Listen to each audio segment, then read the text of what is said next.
My name is Yvonne. I'm a therapist, and this is a do-it-yourself mental health video because the reality is we are never going to have enough clinicians, and I'm sure many people out there are so tired of being on a wait list. And so what I'm actually going to talk about today is catastrophizing. It's a thought pattern.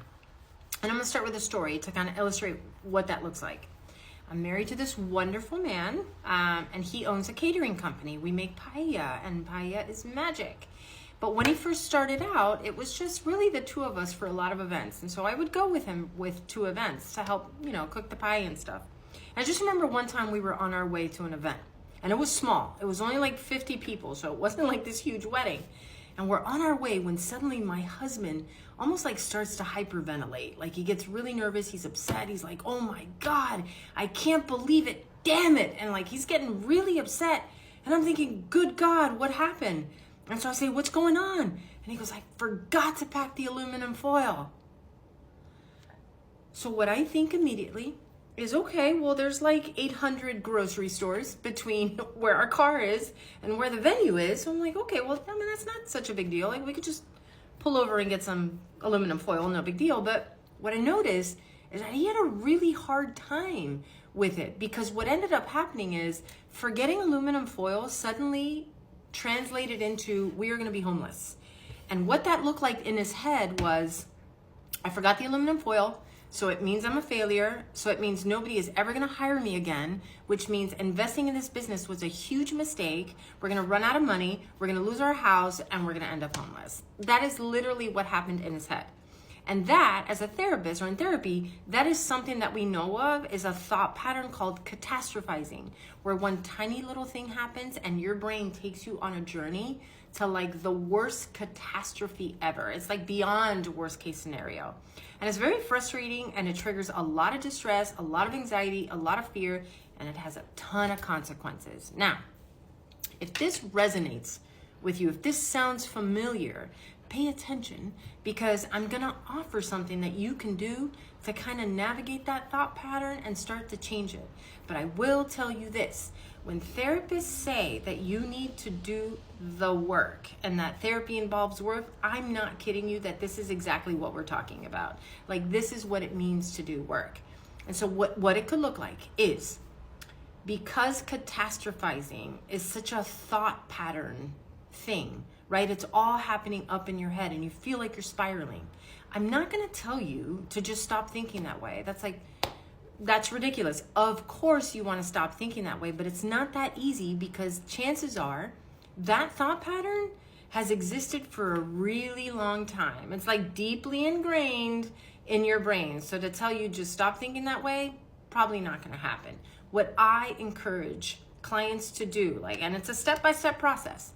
So first thing that I work with clients on is just to develop some awareness. Like, hey, why don't we try to figure out what some of those thought patterns are? And if we identify that this is a pattern, boom, that's step number one. Yay, we figured out what's going on. What's triggering anxiety? The second thing is, and this is where the work happens, is I encourage them and tell them, especially in between sessions, not in the session, is that they need to do something to get out of their head, right? We don't want to stay in your head. We don't want to stay in the head. And so what I encourage them to do is just let's move into your body. Let's transition from here to here, as opposed to just fighting what's happening up here. I have had clients, I'm not kidding, I have some really creative clients. I've had clients that tell me that what they do is that when they start to spiral, they do push-ups. And believe it or not, I have got some super strong clients now. So I have clients that do push-ups. I have clients that do squats. I have clients that go out and just go for a walk. I have clients that have really leaned into using senses, they're in an environment and they start looking around and they start using their sense of smell, their sense of touch, kind of noticing what they smell, what they can touch, what they see, what they hear. That is super helpful because it grounds you in the present moment and it really brings you into your body. I have people that just bring their attention to what they feel in their physical body, like attention to your knees, whatever. But all these things involve bringing you to your body. Deep breathing, I love deep breathing, but you know what? If you're already kind of panicky and you're having a hard time taking a deep breath, I don't know that I would recommend that you deep breathe because you won't be able to take a super deep breath And instead, you'll end up like hyperventilating a little bit. So you need to think about whether or not it's a good idea to breathe. Okay, so the last thing that I usually recommend, and you may have seen this somewhere, I did not make this up, is I love the ice cube. Holy smokes. Grabbing a couple of ice cubes, holding them in your hands until they melt fully. And I dare you, if you do that, I dare you to try to spiral. It's really hard. You're uncomfortable because the ice is melting. It's cold and it hurts. And so it kind of interrupts what's happening in here.